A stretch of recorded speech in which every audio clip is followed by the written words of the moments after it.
Bonjour à tous, alors aujourd'hui énigme du second degré. Hans veut mesurer la hauteur d'un pont.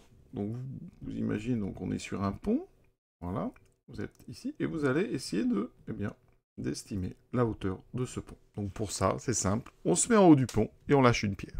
Donc vous imaginez, donc on lâche la pierre exactement à la hauteur du pont, voilà, la pierre va tomber. On se trouve donc ici, voilà. Et l'idée, c'est qu'on entend la pierre tomber au bout de 3,5 secondes. Et donc, quelle est la hauteur de ce pont?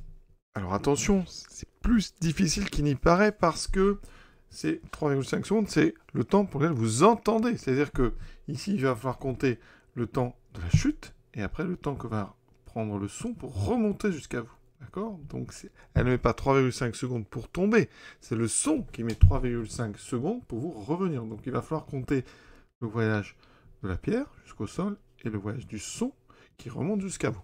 Pour ça, donc, on a besoin de deux informations qui sont de la physique que je vous donne tout de suite. La première, alors je l'ai mis en deux, mais la vitesse du son, donc 340 mètres par seconde. Donc chaque seconde, le son parcourt 340 mètres, ça va très vite. La distance ensuite parcourue par la pierre, donc ça, approximativement, quand on lâche un objet comme ça, très petit, vous n'avez pas trop de résistance par rapport à l'air ici, si vous lâchez avec une vitesse nulle, au bout de 1 seconde, il aura parcouru 5 fois 1 seconde au carré. Donc il aura parcouru une distance de 5 fois 1 au carré, c'est-à-dire 5 mètres. Vous voyez, au bout de 2 secondes, il aura parcouru donc 5 fois 2 au carré, c'est-à-dire 5 fois 4, donc 20 mètres. Donc nous déjà, on est autour de 3 secondes, 4 secondes. Voilà. Donc en 3 secondes, le caillou déjà met 5 fois 9, donc 45. Ça veut dire que s'il met 3 secondes, pour toucher, le pont fait 45 mètres. Mais il va falloir compter le temps que le son met à vous revenir. Et 4 secondes, donc c'est 5 fois 4 au carré, 5 fois 16, 80 mètres.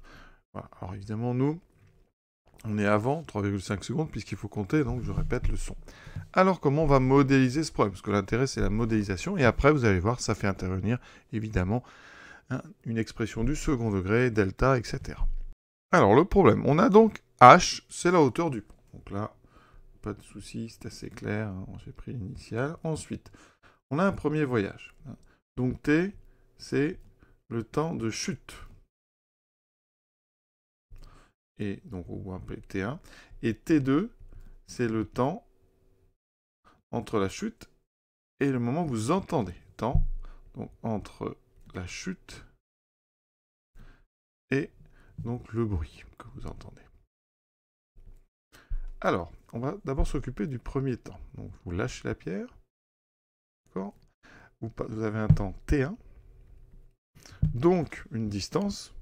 Donc, on va appeler une distance, alors qui est H, puisque en fait, votre caillou, c'est là que c'est drôle, c'est qu'il a fait H. Donc, ça veut dire qu'ici, la distance, c'est H, et ça sera 5 fois T1 au carré. Donc, 5 fois T1 au carré vaut H. Première information. Deuxième chose, le caillou touche le sol, le son remonte jusqu'à vous. La distance parcourue est encore de H. Cette fois-ci, le temps est T2. Et on dit que c'est 340 mètres par seconde. Donc, ça veut dire qu'ici, vous allez parcourir 340 fois T2. Et ça vaudra H. Donc, on a une deuxième chose. Et maintenant, troisième, au total, il y a 3,5 secondes. Ça, c'est le texte. Ça touche en 3,5 secondes. Donc, ça veut dire que T1 plus T2 est égal à 3,5. Ensuite, on a 340 T2 qui est égal à H. Donc ici, ça veut dire que T2, c'est H sur 340. Et maintenant, ça veut dire que notre problème, on avait trois équations. Ça veut dire qu'ici, T1 plus T2 égale 3,5, on a donc ici T1 plus T2 égale 3,5. Donc T1, c'est racine carrée de 5, de H sur racine de 5, plus T2 qui est H sur 340, va être égal à 3,5. Alors on va transformer un peu tout ça. Vous voyez, il y a un peu trop de dénominateurs. Donc on va multiplier par tout d'abord 340. Comme ça, j'aurai plus le 340. J'obtiens donc 340 racine carrée de h sur racine carrée de 5 plus h est donc égal à 3,5 fois 340. Alors regardez ce qu'on peut faire avec ça. On peut avoir un système ici. Alors, on va pour l'instant donc dire que 5t1 au carré, comme ça vaut h, ça vaut aussi 340 fois t2. Et on a en même temps, eh bien, t1 plus t2 qui vaut 3,5, donc t2 qui vaut 3,5 moins t1. Eh bien, on va mélanger tout ça. Autrement dit, je vais substituer. C'est-à-dire que la deuxième ici, ligne, va me servir à me débarrasser de t2 dans la première. Donc, je garde en réserve que t2, c'est 3,5 moins t1. Et en haut, j'aurai 5t1 au carré égale 340 fois 3,5 moins t1. Vous voyez, ça s'appelle de la substitution. Et donc, vous voyez qu'ici, en haut, on obtient quelque chose qui est une équation du second degré. Je la développe. Donc, j'ai 340 fois 3,5 moins 340 t1. Je mets tout à gauche par soustraction. Alors, tout d'abord, je calcule 340 fois 3,5. Alors, ce que je peux vous montrer, par exemple, comment on peut faire ça? Eh bien, on fait 34 fois 35, d'accord? Alors, 34 fois 35, chacun a sa méthode. Vous pouvez poser ça classiquement, ou une multiplication qu'on appelle la multiplication papillon. Vous faites 5 fois 4, 20. 3 fois 3, 9. Et vous faites un produit en croix. 3 fois 4, 12, plus 3 fois 5, donc 15 et 12, 27. Et je l'écris ici. Et donc, ça fera 1190, j'ajoute. Et donc, eh bien, j'obtiens une équation du second degré, 5t1 carré moins, alors plus 340 t1, moins 1190 égale 0. Et ça, eh bien, c'est exactement ce que j'ai appris à résoudre dans le chapitre du second degré. On va embrayer. Alors, sur un delta, alors avant, on va quand même toujours regarder un petit peu, et ça, c'est important. Si on ne peut pas simplifier les coefficients par 2, par 3, par 5, par 10, on regarde toujours un petit peu avant de se lancer, surtout quand les nombres sont un petit peu grands comme ici. Et vous pouvez remarquer que tous les coefficients ici sont des multiples de 5. Ceux-là sont des multiples de 10 et celui-là est un multiple de 5. Donc je divise tout par 5, parce qu'à droite ça fera 0 sur 5, donc ça c'est bon. Ça me donne donc t1 carré, plus alors 340, qu'on divise par 5. Donc vous pouvez poser si vous voulez, 34 par 5, donc ça fait 6 fois 5, 30, il me reste donc ici 40, et ici ça fera donc 8. Donc c'est 68. 68 t1 moins, donc 1190, alors divisé par 5. Alors ici, vous pouvez diviser par 10 si vous voulez, ça fera 119, et après vous multipliez par 2, ce qui fait donc ici 238. Sinon, comme tout à l'heure, vous posez la division. Sinon, vous avez une machine, si vous êtes en devoir, pas toujours, mais si vous n'en avez pas, bien vous êtes obligé, on pose, on fait ça divisé par 5, donc on fait ceci, 11 par 5, ça fait 2, il me reste 1, j'abaisse 19, 19 par 5, ça fait 3, il me reste 3 fois 5, il me restera 4, je baisse, ça fait 238. J'ai devant moi donc un trinôme, ici, égal à 0, donc c'est une équation du second degré. Donc on va résoudre en calculant delta. Donc A égale 1, B égale 68, C égale moins 238. Delta, donc B carré moins 4AC, on fait toujours tout à la main. Il faut vraiment se forcer. 68 au carré. Ici 1 moins 238. Donc j'obtiens 68 au carré, moins fois moins, toujours le signe d'abord, plus et 4 fois 238. Alors, pareil, à la main, 68 au carré, regardez. Donc 8 fois 8, 64, 6 fois 6, 36. Toujours cette multiplication qui est jolie. 8 fois 6, 48, plus 48, 96. On ajoute 4, 12. Il y a une petite retenue qui va me faire un 16. Une autre retenue, 4624. Plus 4 fois 238. Alors vous faites 2 fois 238. Donc ça va me donner 476 fois 2. On est donc sur 952. On ajoute les deux. On pose 4624, 952, 6755, 5576. Alors, est-ce que c'est un carré? Bon, alors déjà, des petites astuces. Ici, il y a des choses qu'on connaît. Il y a des carrés comme ça qui sont assez simples. Par exemple, 75 au carré. On sait faire directement. Les nombres qui finissent par 5 au carré, vous prenez 7, vous lui rajoutez 1, et vous faites donc ici, vous allez faire 7 fois le suivant. Donc 7 fois 8, 56, et vous écrivez 25. Ça, c'est tous les multiples, les carrés qui finissent par 5, donc c'est 5605. On est tout près, vous voyez. Alors si on regarde 74 au carré, donc là, on va le poser. Alors on a plein d'astuces, mais là, ici, hop, donc cette fois 7, 49, 16. 7 fois 4, 28 et 28, 56. On est donc sur 5476. On est quasiment à 5576, mais voilà. Ça veut dire que vous êtes entre 74 et 75 au carré. Alors, qu'est-ce qu'on peut faire avec 5576? Donc, vous voyez, on sait que c'est entre 74 au carré et 75 au carré. Alors, on aurait pu regarder un petit peu si on ne peut pas sortir des choses. Alors, regardez, par exemple, ici, on peut diviser par 4. Voilà. Vraiment, j'explore tout sans machine. C'est important. Donc, on divise par 2. Alors, pour diviser un nombre par 2, il y a des astuces aussi en ligne. On fait d'abord, donc ici, ce nombre. S'il est pair, on le divise par 2. Mais il faut regarder celui d'après. Donc après, on a un nombre impair. Donc attention, si vous avez un nombre impair à gauche ici, eh bien vous allez faire la moitié plus 5. Donc ici, vous faites 6 divisé par 2, ça fait 3, plus 5, ça fera 8. Ensuite, on prend la moitié de 7. Ça fait 3,5, donc on garde 3 et on regarde à gauche. C'est un nombre impair, on fait la même chose, on rajoute 5. Donc la moitié de 7, on garde 3, plus 5, 8. Et on continue. La moitié de 5, c'est 2,5, donc on garde 2. À gauche, il y a encore un nombre impair, donc on fait 2 et 5, 7. Et on continue. 5 est un... Donc on prend la moitié, ça fait 2. À gauche, il n'y a rien du tout, donc on fait 2788. Vous voyez, sans poser. Vous pouvez vérifier en multipliant par 2, sans problème. Alors, donc ça veut dire que mon nombre, c'est 2 fois 2788. Je redivise par 2. Donc ici, c'est un 8. À gauche, il y a un nombre pair. Donc là, la technique nous dit qu'on divise juste par 2. Ici, j'ai un nombre pair, mais à gauche, il y a un nombre impair. Donc je vais faire 8 divisé par 2, 4. Et 5, 9.